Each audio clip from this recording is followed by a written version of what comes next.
नमस्कार, जय मल्हार. आज 6 जानेवारी निमित्त वापगाव या ठिकाणी महाराजा यशवंतराव होळकर यांच्या राज्याभिषेक दिनानिमित्त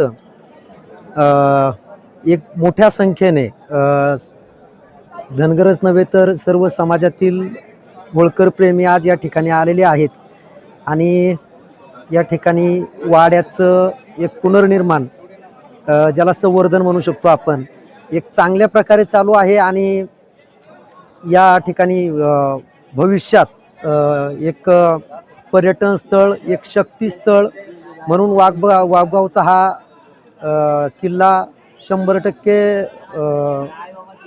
पुढं उदयास येणार आहे, एक शक्ती स्थळ म्हणून. आणि या ठिकाणी भविष्यात